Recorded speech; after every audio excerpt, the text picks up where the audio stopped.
Alors nous sommes toujours au 3D Print de Lyon en compagnie de Bertrand Buisson. Bonjour. Bonjour Bertrand. Ça va bien? Voilà, donc nous interrogeons Bertrand par rapport à son expérience assez conséquente et de première heure sur l'impression 3D. Alors Bertrand, déjà présentez-vous pour ceux qui ne vous connaissent pas. Alors je m'appelle Bertrand Buisson, j'ai connu la 3D par mon métier, je suis prothésiste dentaire et anaplastologiste, c'est-à-dire je fais des prothèses sur le visage. Et il faut savoir qu'on est à Lyon, capitale gastronomique, mais aussi dans le dentaire. La première invention dentaire 3D, c'est le professeur François Duret, en 1973, qui a inventé le premier capteur buccal 3D, caméra 3D qui va dans la bouche. Et donc, 73-2016, ça fait longtemps. Et ça a impacté mon métier.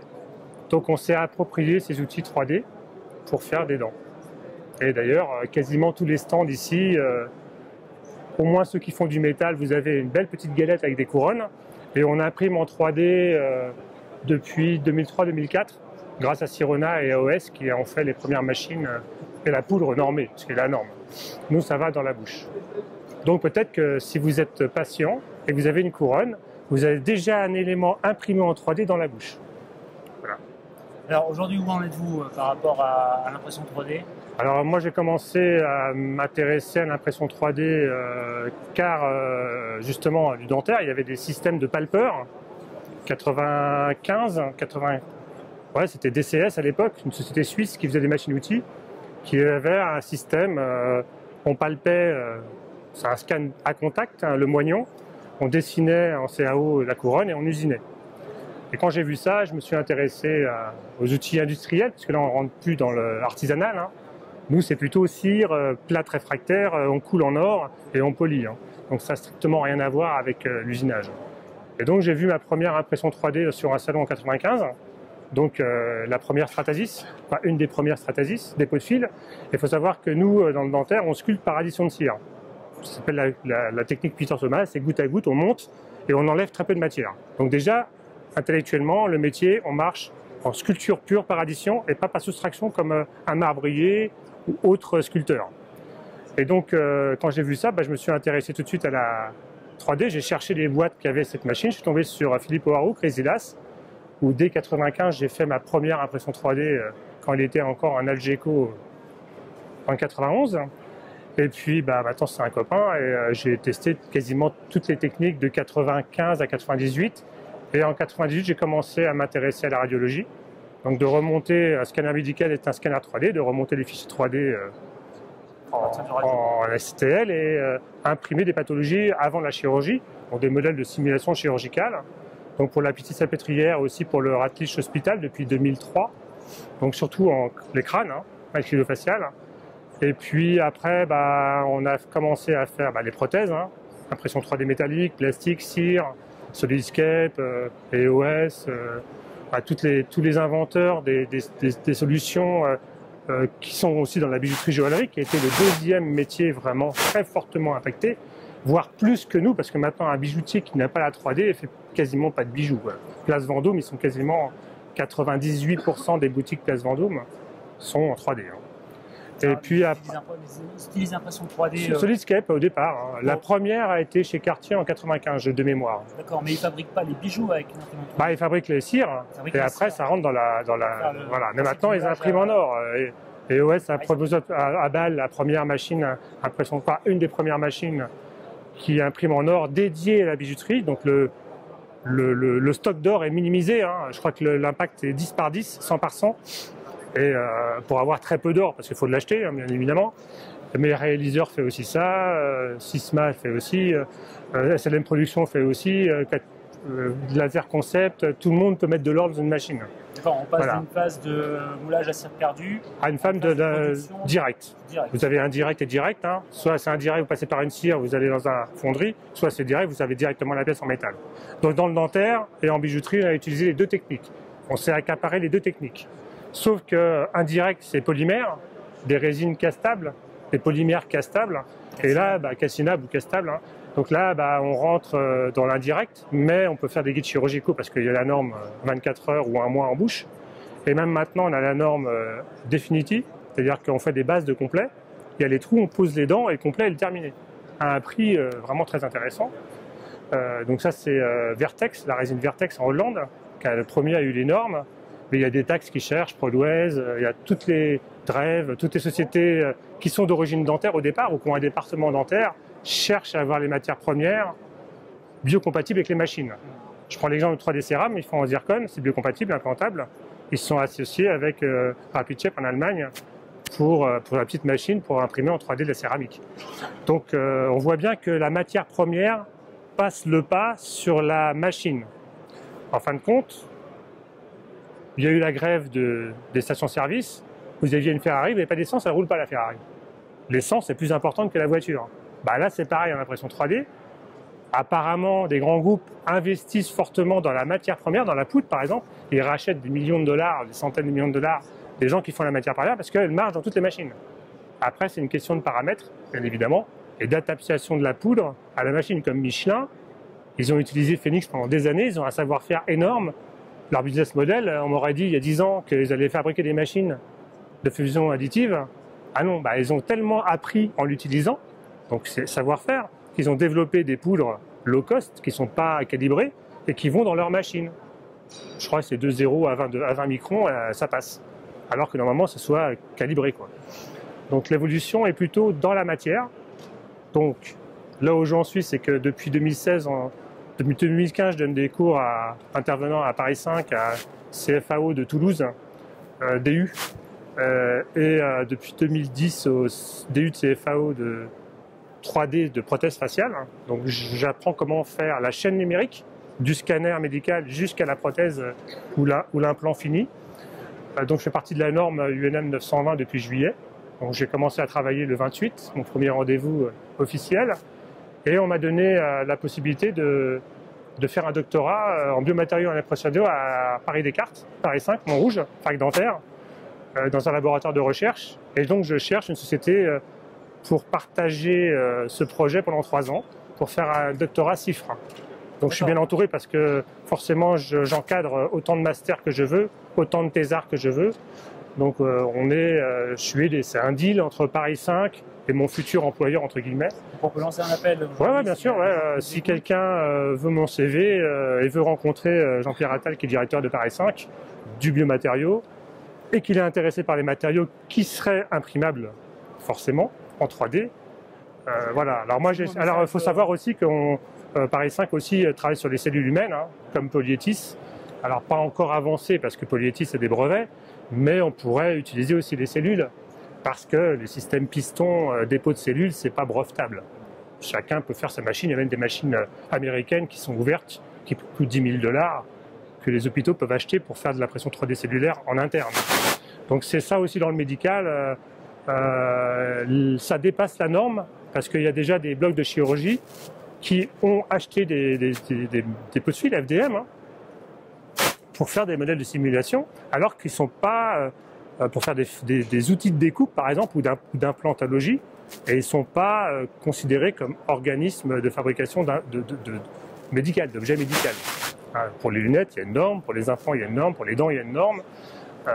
C'est un dispositif médical, donc il faut rentrer dans la norme du dispositif médical pour pouvoir faire. Mais il y a un vide. Un bloc opératoire, vous avez une imprimante 3D, vous imprimez, vous faites un modèle pédagogique de simulation chirurgicale ou un outil de coupe. Maintenant, ils le font. Ça va plus vite que la normalisation. Il y a une directive européenne sur les dispositifs. Oui, ça commence on travaille dessus.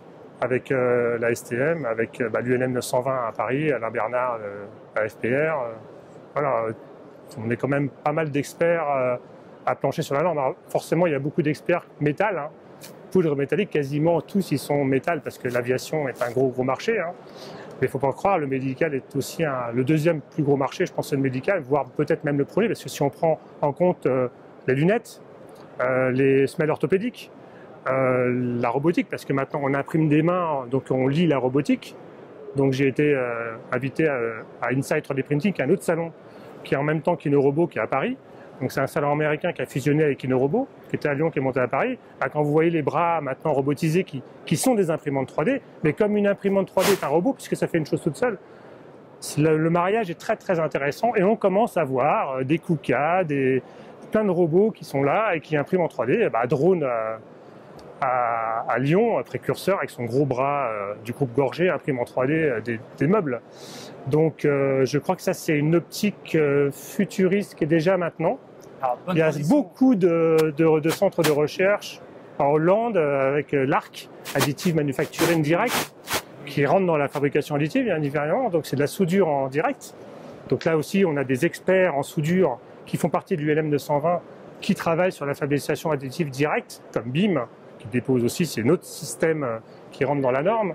Donc effectivement, la robotique, une imprimante 3D est un robot est une imprimante 3D. Voilà, le pas a été déjà franchi depuis peut-être 1 an, 2 ans, 3 ans. Vous voyez ce que je veux dire, ça va quand même assez vite. Alors vous avez anticipé ma prochaine question. Ah bah c'est bien. En tant qu'expert de l'impression 3D justement, comment vous voyez cette évolution là depuis quelques années, dans les années à venir? Alors, pour avoir rencontré Xavier Bertrand qui a dynamisé sa ville avec la robotique, hein, donc les 2 plus gros intégrateurs en robotique sont à Saint-Quentin dans l'Aisne. Hein. Donc lui, maintenant il est Hauts-de-France, mais avant il était maire de Saint-Quentin. Donc il a très bien travaillé sur la robotique pour dynamiser une région. Donc c'est quand même la robotique, on est très en retard en France. Il faut savoir que je crois qu'on a 15 000 robots, les Allemands en ont 50 000. Les Allemands embauchent, nous on débauche. Donc là, moi je vois plutôt la robotisation. C'est-à-dire on a parlé hier avec monsieur de BIM. Forcément, la pièce est fabriquée par additive. Après, forcément, on est en train d'écrire la normalisation, c'est-à-dire pas de réécrire une norme, mais le protocole de fabrication de pièces. Elle doit être après fritée dans un four, nettoyée, fritée, et après usinée, s'il y a besoin. Ça peut être robotisé. Donc la robotisation à l'extrême, dans le contrôle qualité, va être un atout éventuel et on est pas mal en retard. Ça commence tout juste de voir des bras robotisés high-tech ici, et je pense que la robotisation, dans tous les métiers, même le métier qui était artisanal, 3D Systems a monté son robot, qui nettoie les pièces par un bras robotisé. À l'université Paris Descartes, c'est ce qu'on voudrait faire, mais en multipliant les couches, faire de l'additive block manufacturing, c'est un nom que j'ai inventé, c'est un robot qui additionne des pièces déjà manufacturées. Donc en fin de compte, ça rentre couche par couche. Comme une pizza, je fais donne des cours dans le food printing maintenant. Donc j'ai donné mon premier cours cette année à la faculté des métiers de Rennes dans l'impression 3D chocolat. Donc je travaille avec la Chocage depuis 3 ans déjà, 4 ans.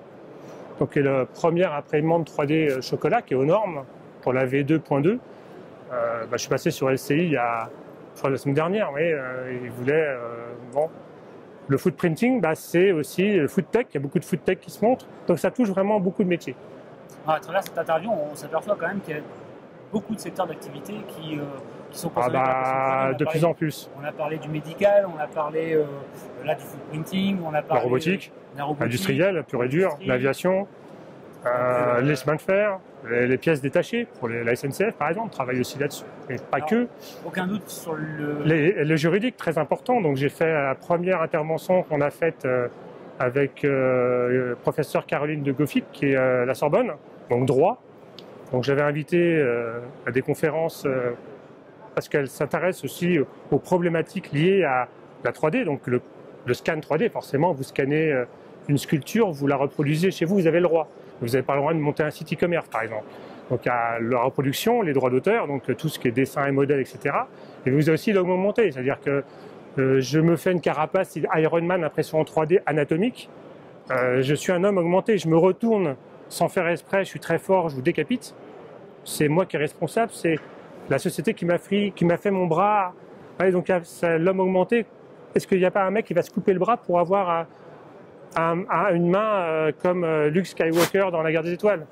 Donc tout ça, la sociologie, donc les sociologues étaient là, et il y avait Polyétis naturellement, imprimante 3D des cellules.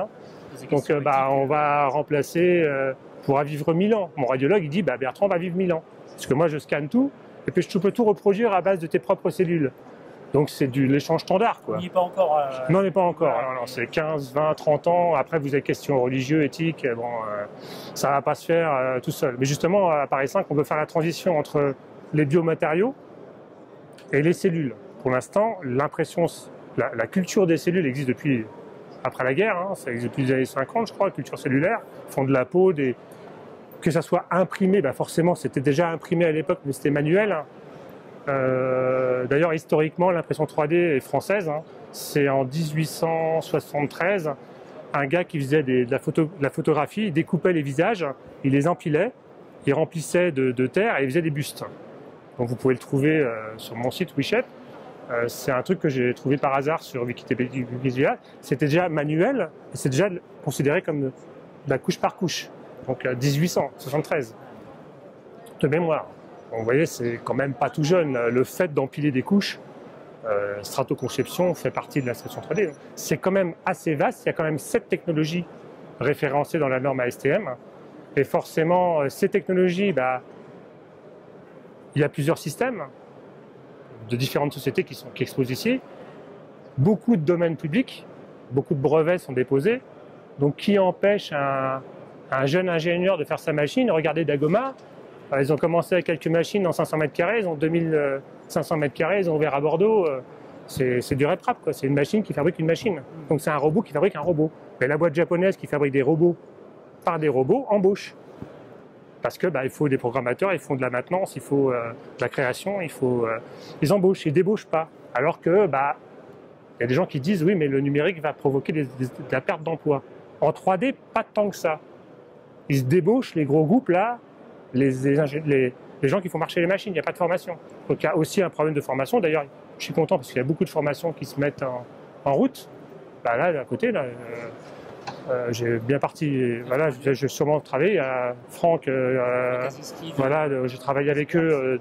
Dès qu'il a eu l'idée, on a travaillé avec Georgie Courtois, qui est avocat. On avait monté un module. Le premier module, on l'a monté avec Franck sur la formation. Après, moi, comme je fais des formations à l'université, c'est vrai que je ne peux pas me couper en 5 pour vous donner des cours. Mais moi, je parle technique, historique, et je débroussaille, disons.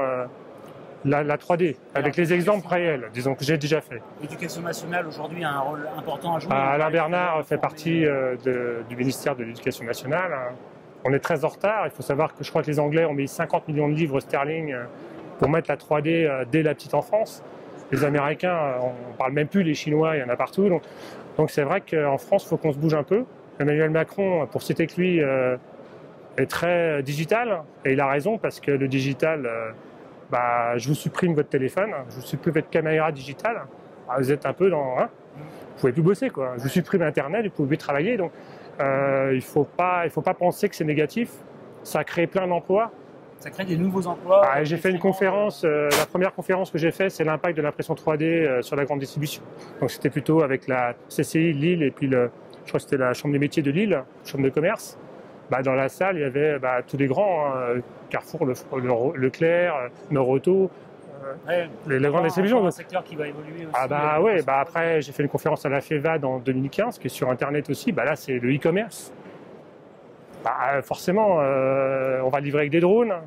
Et puis Grandjean a dit non, on va les livrer par téléportation. Et j'avais cité l'exemple de l'imprimante 3D de US Robotics aux États-Unis, qui fait fax, scan et impression.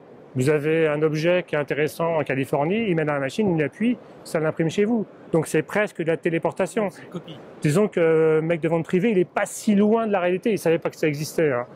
Donc j'ai fait le buzz justement à la FEVAD à cause de cet exemple, mais c'est un exemple réel qui existe déjà. Et on peut citer aussi le brevet déposé par Amazon, voilà. qui équipe sa flotte aux États-Unis d'imprimantes 3D. Il y a aussi produire le produit sur le trajet. Ouais, il y a aussi, je crois qu'Amazon a été, comment il s'appelle, FedEx, je crois que c'est UPS qui le faisait avant d'ailleurs. Je ne sais pas s'il peut vraiment le breveter. Aux États-Unis, on peut plus breveter. De mettre une imprimante dans un camion, j'ai déjà vu un gars qui avait fait un mini Fab Lab dans un Saveur. Voilà, donc qui l'a fait en premier, mettre une imprimante 3D dans un camion. Excusez-moi, mais bon, là pour le coup, pour le côté purement juridique de ça. Non, mais sans parler du brevet, c'est vraiment. Voilà. Ça montre que tous les domaines d'activité sont plus ou moins impactés. Bien sûr. Pour certains domaines, on parle de révolution industrielle, pour d'autres, juste d'amélioration ou d'innovation. Mais en tout cas. Oui, dans le même truc, on pourrait parler d'une imprimante 3D robotique qui se déplace aux États-Unis et qui pourrait imprimer le temps qu'elle se déplace parce qu'elle a repéré par Wi-Fi une panne et qui pourrait, le temps qu'elle arrive dans l'usine, reproduire la pièce, ou la nuit, elle part, elle va la monter le journée. Et effectivement, intellectuellement, c'est possible.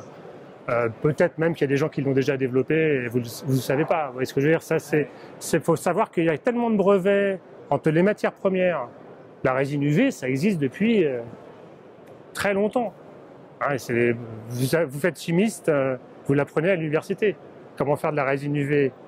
Donc quand Clip 3D, qui a pas battu le record du monde, parce que Prodways a fait aussi, c'est une question d'oxygène, voilà, ils font du DLP diode en permanence, en vidéo, quoi, quasiment c'est de la projection vidéo. Je pense que ça aussi, la chimie est quasiment, on est passé dans un terme où la chimie des matériaux est quasiment plus importante. C'est pour ça que le fait de faire un doctorat là-dessus et de répertorier tous les matériaux, c'est dans la thèse, qui sont imprimables en 3D, et des techniques qui sont liées à la matière, d'après moi, beaucoup plus importantes que la machine. À la limite, vous créez un matériau, il n'existe pas de technique d'impression, vous créez la machine. Un peu comme la nouvelle technique de particules, où dans l'espace, ils envoient des particules qui s'agglomèrent. Ça, c'est même pas référençable dans la norme, puisque ça n'existe pas encore. C'est de la science-fiction, mais ils travaillent dessus, vous voyez ce que je veux dire. Donc ça ouvre des possibilités énormes. Dans le matériau plus que dans le process de fabrication. Ouais, puis les matériaux qui sont de plus en plus petits à cause de la nanotechnologie, qui s'intéressent beaucoup à la fabrication additive. Forcément, plus c'est petit, plus c'est précis normalement. Voilà, les scanners, plus c'est petit, et le champ, et plus c'est précis. Les matériaux conducteurs. Un conducteur, ouais, aussi, les encres, OCE, Canon. Donc j'ai pas pu voir l'imprimante parce que c'est super confidentiel, mais j'ai déjà fait des impressions à base d'encre. Ouais, c'est impressionnant. Alors c'est pas vraiment de la 3D, c'est la 2D&demi. Alors on commence à faire de la 3D en créant des supports, donc c'est du savoir-faire, la bidouille disons. Mais ouais, je dis bon, je pense qu'ils vont arriver à faire des supports, à faire de la 3D. Ça c'est clair. Alors là, on a parlé... avec support et sans support, bien sûr, il y a plein de techniques quand même. Hein. C'est un fichier 3D dans une machine va marcher et pas dans l'autre. Oui. Parce que la machine a d'autres paramètres, elle ne prend pas des couches de moins de X, donc ça ne peut pas marcher. Donc en fin de compte, il y a un savoir-faire. Pourquoi j'ai monté l'agence WeShep? Surtout pour ça, parce que les gens, à Crazy Glass, il y avait des clients, ils envoyaient des fichiers pas imprimables. Il n'a pas le temps soit il répare, donc Magic, c'est la référence, quasiment tout le monde utilise ça, soit il dit, Bertrand, voilà, optimise le fichier. Et on a fait des tests avec des infograticiens. Vous envoyez par un site en ligne, que surtout je ne cite pas, il y en a plusieurs, hein. Vous bidouillez le fichier, c'est un savoir-faire, vous payez 4 fois moins cher que le fichier d'origine. Ça, c'est un truc que je donne, c'est un savoir-faire. Voilà, c'est tout con, hein, mais vous pouvez gagner 3 fois moins cher. Et on peut faire, je l'ai déjà fait, donc on pourrait même faire une étude là-dessus. Le fichier, le prix en ligne. Comparer... oui. Ouais. Alors là, parce que comme ils ont un prix automatisé, forcément, j'ai calculé avec des prototypeurs qui font ça depuis 93, comme Crazy Glass et d'autres. Il faut savoir qu'en 93, Crazy Glass s'est créé, Initial s'est créé, MB Proto s'est créé, Polyrepro s'est créé. 93, on est en 2016, donc les mecs ils connaissent un peu comment calculer un coût et un prix. Ouais. De mettre des prix en ligne automatisés, d'après moi, vu le nombre de technologies et le nombre de machines, vous n'avez pas la machine, vous calculez un prix au centimètre cube, les paramètres c'est quantique, on pourrait, voilà, ça c'est aussi un sujet qui m'intéresse, c'est la matière liée à la forme et liée à la machine qui va utiliser les deux autres paramètres. C'est un peu dans ma recherche, ça serait un peu ça, parce que c'est quantique. Alors on a parlé beaucoup d'industrie, du domaine professionnel on va dire, sur l'évolution, donc il n'y a pas de débat, c'est que vous voyez vraiment une évolution croissante des technologies, des domaines d'application, dans différents matériaux. Domaines, différents matériaux. Ouais. Qu'en est-il de l'évolution côté particulier ? Est-ce que vous avez une opinion là-dessus? Alors déjà, le salon, là, je crois que j'ai vu la responsable du salon tout à l'heure, 30% de plus, je crois, en surface. Donc c'est déjà à 30% en un an, c'est quand même énorme. On peut dire ce qu'on veut, mais puis vous regardez le nombre de visiteurs. Pour le B2C, il y a une étude américaine qui est parue juste avant les vacances qui dit que c'est pas rentable de monter une boutique et de proposer des pièces, design, des pièces détachées, de fabriquer des avatars. Moi, je vois pas la rentabilité. Pour l'instant, tous les copains qui ont investi là-dedans, ils ont fermé au bout d'un an. Donc, c'est pas ce que je conseille, honnêtement. D'ailleurs, nous, on a très peu de référencement en tant que Shapeline ou WeShep maintenant. Peut-être qu'un coup de téléphone sur 20 les gens qui me trouvent sur Internet sont des particuliers. Et 90%, c'est pour des pièces détachées. Soit je suis fan de ma voiture, bon, j'ai fait par exemple une Elena, il a un truc pour le haillon arrière qui casse toujours. Donc il n'y a plus de pièces détachées ou très rares. Et donc je ne l'ai même pas fait par impression 3D parce que je l'ai moulé là pour le coup, je l'ai durci, j'ai moulé, j'ai rajouté une charge, j'ai fait un petit moule et coule de la résine. Mais on aurait pu le faire aussi en impression 3D et le faire directement en métal, mais après c'est une question de prix. Les pièces sont entre 10 et 20 euros. Si je demande sur une machine de fabrication additive, ça va me coûter 40 à 80 euros. Vous voyez ce que je veux dire? Donc c'est une question de rentabilité. Alors naturellement, si c'est pour une Ferrari GTO de 1960, là il y a un intérêt bien évidemment pour les voitures. Mais après vous avez des questions normatives. J'en parlais avec TechShop tout à l'heure, hier il y avait une conférence. J'ai dit voilà, vous donnez la possibilité d'utiliser des imprimantes 3D. Le gamin il veut faire une paire de lunettes. Donc il fait sa monture en ABS, en PLA. Donc je rappelle que les lunettes c'est dispositif médical. Ça suit la norme 661 de mémoire. Il sort, il fait du skateboard avec ses copains, il tombe, la branche se casse, ça lui transperce l'œil. Qui est responsable? Elle dit non, il a signé une décharge, c'est lui qui est responsable, c'est lui sa fabrication, on lui a fourni les outils. L'assurance, je ne crois pas qu'elle va l'entendre de là. Si c'est une grosse assurance, il va lui décoffrer, il va aller directement voir et dit non, non, vous n'avez pas, encadré suffisamment. D'après moi, il n'y a pas de jurisprudence, c'est tout nouveau. C'est une problématique B2C qui est importante. Le gamin, il fait un truc à la maison, dans son garage. Alors surtout, il ne met pas l'imprimante 3D dans sa chambre. Ça dégage. Vous avez le problème aussi. Les normes s'intéressent aussi à ce problème de pollution. Un mec qui travaille toute la journée avec du chrome cobalt et qui n'aurait pas un masque, chrome cobalt, d'après moi, il est mal. Surtout s'il est allergique au métal. Alors là, il est très très mal. Il ne pourra pas. Donc c'est. Maladie professionnelle qui. Non, mais je veux dire maintenant, les fabricants disent voilà, il faut porter un masque, une combinaison avec les bouteilles dans le dos. Voilà, quasiment, c'est important de signaler.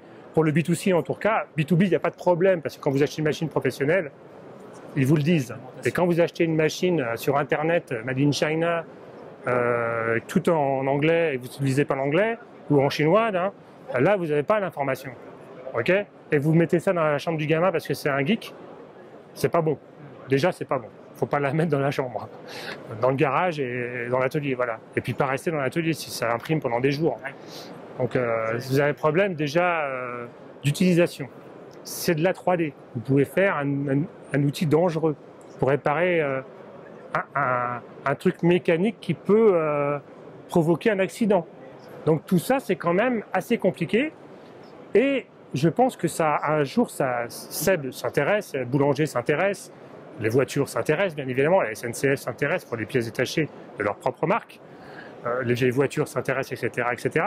À un moment, quand la fabrication additive sera dans la fabrication des pièces originales, bah forcément, vous pourrez télécharger le fichier imprimable, les paramètres d'impression, le bon matériel que vous commanderez et vous réparez votre pièce n'importe où dans le monde. C'est déjà un peu le cas pour C'est déjà un peu. Oui, parce qu'ils sont partis de la norme. Oui. Donc ils ont intégré la fabrication additive dans leur cycle de fabrication. Un peu comme vous avez une vieille locomotive à réparer, les pièces sont faites en fonte d'aluminium, mais avec une référence normative, c'est fait par fonderie. Bah là, à la place d'avoir un moule qui coûte très très cher, ils impriment la forme et ça rentre dans le processus de normalisation. Donc c'est une pièce en calcinable qui va être coulée en fonte comme ça a été coulé il y a 50 ans. Donc là, ça ne change pas la norme. Le contrôle qualité, ça peut même l'améliorer puisque vous avez indirect, en fabrication indirecte. Ouais. Pour l'instant, la fabrication indirecte, c'est possible de l'intégrer. Bah, nous, en prothèse, on a fait d'abord de la cire avant de faire directement du métal. Parce qu'avant d'avoir la norme, machine plus poudre, on a attendu 2003-2004. Vous voyez ce que je veux dire? Donc ça, c'est très important. Indirect, il n'y a pas de problème. Direct, ça pose tout de suite un problème. Donc d'utiliser, naturellement, on parle B2C, c'est FDM, plutôt Dagoma, Maker, tout volumique, tous les gens toutes les marques qui font des open source, quoi, disons, qui viennent du phénomène RedTrap, en général, et de 3D Systems de M. Scott Scrump, l'inventeur, bah, là, c'est un problème parce que c'est des pièces qui sont directement finies. Oui. Et là, forcément, ça peut poser des problèmes. Il n'y a pas de jurisprudence pour l'instant. En tout cas, avec les avocats avec qui je travaille, on n'a pas référencé une pièce qui a cassé, qui a tué quelqu'un, par exemple, ou blessé, mais ils en parlent. Ils en parlent. Du risque, bah, là j'ai vu le copain là, qui est breton, là, qui a sa main à 500 €, qui envoie une photo sur Facebook, il a démonté sa main, il a un piolet d'alpiniste. Bah, c'est un homme augmenté, le gars. S'il a eu un accident de la vie et que son assurance paye une cotisation mensuelle à un homme augmenté, peut-être que l'assurance un jour elle va dire bah non, tu es un homme augmenté, je préfère te mettre une main à 10 000 $ ou 10 000 € automatisée robotique que de payer 3 000 € par mois parce que tu as perdu ton. Et ta main en plus robotisée, elle peut faire plus. Donc tu me dois presque de l'argent. Ah. Ouais. Et en plus, dans le futur, on va déposer tes cellules et ta peau va repousser comme la guerre des étoiles. Le mec, il va. Vous voyez ce que je veux dire? Donc, et il prend une balle, ça lui fait rien. Le juridique a encore beaucoup de travail. C'est-à-dire que je pense que la jurisprudence va faire le juridique. Dès qu'il va avoir plusieurs problèmes, c'est dur de prévoir tous les problèmes qu'il peut y avoir. C'est impossible. Et on ne peut pas bloquer l'évolution de l'impression 3D. Donc, TechShop a raison. Ici, une décharge. Dès qu'ils vont commencer à avoir les. Pour l'instant, s'ils encadrent bien, normalement, apparemment, ils encadrent bien, ils n'ont pas de problème. Mais un Fab Lab, loi 1901, payé par la ville, sponsorisé par la CCI ou la région, machin, bah, ils peuvent avoir le problème aussi. Hein. C'est pas. Le gars, il vient, il fait un truc, et puis c'est une arme. Qui est responsable s'il tue quelqu'un? Et en plus, il s'est prémédité. Et il peut faire une arme sans balle. Hein. Voilà. Donc bon, il y a plein de. Bon, il n'y a pas besoin d'impression 3D pour faire une arme. Hein. Un pétard, un tube en inox, et puis une balle en. Quand on voit qu'il y a des plans qui sont téléchargeables sur Internet, on ne va pas le citer, Cody Wilson. Voilà. Oui, mais enfin, je ne tirerai pas avec, honnêtement. Moi non plus. J'ai fait des vidéos. C'est du plastique. Plastique. Parce que bon, ça fonctionnait, mais enfin bon, voilà. Il faut aussi parler des revers de la médaille de l'impression 3D, c'est-à-dire. C'est plus pour le buzz. Voilà. Et aussi, on peut aussi faire des choses qui sont dangereuses. Ah oui, bien sûr. Il faut savoir que les Américains, pendant la guerre du Golfe, faisaient les pièces détachées. Donc on voit les chargeurs de Kalachnikov ou de M16 en impression 3D. Il a perdu une caisse de chargeur. Ils ont du SLS et du métal. Il imprime en SLS. Le matin, il a sa boîte de chargeur. Hein. Il a plusieurs machines dans le container, pas de fichier 3D, par satellite direct avec Houston ou je sais pas où. Et ils font marcher l'impression 3D pièces détachées. Hein. Moi, j'ai fait un réservoir pour une moto. Pour BMW Motorrad, pour une boîte qui s'appelle Blitz, un designer qui est spécialisé BMW, qui fait du super des moto-design. Vous amenez votre vélo, il a trafic, il a refait un custom. On a créé un réservoir en polyamide qui est 80 cm de long, donc traitement pour recevoir l'essence, peinture. Donc le coût d'un réservoir, c'est quand même 6 000 €, hein, voilà, plus la CAO, faite par l'ancien CAO de Ferrari Design avec qui on va monter une start-up, j'en parlerai après peut-être. Et on met de l'essence, le gars de BMW Motorrad dit vous n'avez pas imprimé en 3D. BMW, hein, Motorrad, Allemagne. Bah si, en polyamide. Il lui a montré des photos, il ne voulait pas le croire. Il contient moins. Puis mon pote CAO Ferrari quand même, Katia avait dit bah si, parce que vous voyez, votre pompe à eau, on l'a mis comme ça, la ligne de fuite, il contient 1 litre de plus. Et puis vous pouvez faire 10 km de plus avec la réserve. Le mec, il était. Alors forcément, il prend une demi-place de passager, hein. Il est beaucoup plus long. C'est l'Harley, quoi, mais bon, voilà. Quand vous voyez la photo, c'est sur une moto, donc je l'ai même adapté à la pompe. Donc, on avait les fichiers CAO BMW, bien sûr. On l'a fait dans les règles de l'art, et c'est un réservoir qui n'est pas normé et qui est aux normes. Parce que je veux dire, on l'a pas passé au CETIM, on n'a pas besoin. C'est sur mesure, on a respecté les normes. Si on n'a pas de problème dans l'utilisation de la moto, il n'y aura jamais de problème avec cette moto. Alors, vous parliez d'une start-up. Ouais, donc avec 2 anciens de Ferrari, que j'ai rencontré sur le salon Futur en Scène en 2013. Là, on a créé Shaplize, qui s'appelle maintenant WeShap. On a rencontré Fred Chaslou, qui est ancien CAP mécano, et qui a fait Peugeot, et un jour chez Peugeot, il a vu des ordinateurs. Donc forcément, formation inexistante, c'est Katia, donc il a vu des vieux ordinateurs, c'était même pas des PC à l'époque. Il dit ça m'intéresse. Ah viens, ça t'intéresse? Va là-bas, on va t'apprendre. Et bon, forcément, quand vous partez d'un métier artisanal, comme prothésiste, bijoutier, joaillerie, et qu'on vous met un ordinateur pour faire un moteur, vous allez concevoir le moteur en pensant qu'un jour, il va faire changer les bougies. Ou le filtre à air, ou le filtre à huile, ou le filtre à essence, ou faire la vidange. Vous voyez ce que je veux dire? Et comme vous concevez la carrosserie, l'intérieur, l'extérieur, l'emplacement du moteur avec des designers qui ne sont pas forcément mécaniciens. Et que lui est mécanicien, il a un atout par rapport à tous les autres de son époque, parce qu'il a commencé dans les années 95 peut-être, ou peut-être même avant. Donc forcément, il a un savoir-faire métier. Il a pris un outil CAO, la Katia, pour faire une Ferrari, ou des Peugeot ou autre, ça marche. Donc forcément, lui, il a une expérience sur toute la chaîne. Et ça, c'est ce que je recherche. Donc en bijouterie joaillerie, je travaille pareil. Le mec, il a travaillé chez Cartier pendant des années, il a 3 experts, il travaille sur Renault. Il n'a pas besoin du module bijouterie joaillerie, le gars. Hein. Il a le module à 250 € de base. Et il fait tout ce que vous voulez. C'est de la tuerie. Parce qu'il sait la fonderie, il sait le retrait de l'or, il sait 18 carats, 9 carats, 14 carats, l'argent, le platine, il connaît tout. Il le fait à la main, le gars. Sa machine tombe en panne, il fait à la main. Prothésiste, pareil. Tout tombe en panne, il fait à la main. Ça marche, il faut le savoir. Il ne faut pas que ça se perde, par contre. Donc la formation est très importante. Et donc on veut monter à... Bon, c'est un peu... pas confidentiel, mais avec donc l'autre qui s'appelle David. Hein. Il fait de la... il est carrossier de métier, compagnon. Donc il a fait quoi? Il a travaillé beaucoup pour Peugeot. Il fait la clé, c'est-à-dire la terre. Il est expert en carrosserie. Donc il a fait la Ferrari avec l'équipe. Hein. Il y a beaucoup de Français, je crois qu'ils étaient 6 Français pour travailler juste sur la forme. Et après, c'est scanner, reverse engineering. Le designer et la CAO, donc Fred, travaillent de pair pour garder la forme, forcément voulue, et après transformer la forme pour que ça soit réalisable en carbone ou en aluminium ou autre. Donc voilà. Et donc on veut monter, au départ on voulait faire des voitures sur mesure, c'est-à-dire châssis homologué, et concevoir pour des clients fortunés la carrosserie de leurs rêves. Parce qu'en fin de compte, pour faire une voiture, il a 300 dessins qui sont ses créations, donc son droit d'auteur pour le coup là. Et forcément, le dessin qui a servi à faire la Ferrari, c'est Ferrari, bien évidemment. Ouais. Parce que là aussi, vous avez le problème, un infographiste crée une forme, bah, c'est lui qui l'a créé. Mais si c'est moi qui ai eu l'idée, le dessin 2D, il a rajouté son savoir-faire, la création, c'est moi. Ouais, donc droit d'auteur, c'est voilà ce que je veux dire. Mais des fois, il peut modifier ma création pour que ça soit imprimable. Donc là, il y a un flou juridique. C'est moi, c'est lui, c'est nous deux. Pour l'instant, ça se passe relativement bien. Les infographistes avec qui je travaille ne me signent pas une décharge pour les droits d'auteur s'ils ont créé entièrement d'après une idée. Mais l'idée, c'est pas brevetable. Donc c'est compliqué. Quand même, point de vue, la 3D est compliquée pour ça. Et donc on voudrait monter un pôle d'expertise en utilisant les outils 3D pour les véhicules de luxe et de collection. D'accord. Voilà. Donc l'objectif serait de... pièces détachées, par exemple.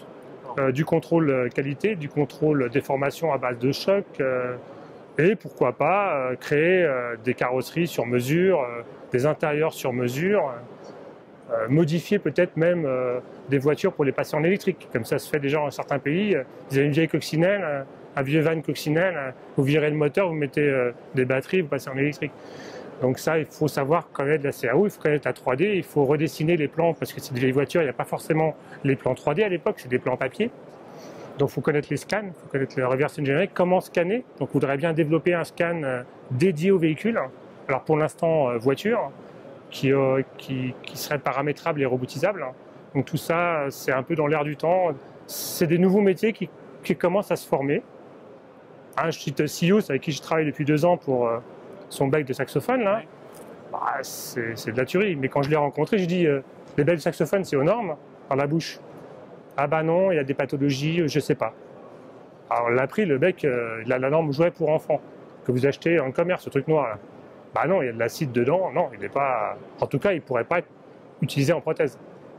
Alors maintenant, il utilise du PLA, il utilise du chrome cobalt, fusion laser, il utilise qui peuvent être portés en bouche.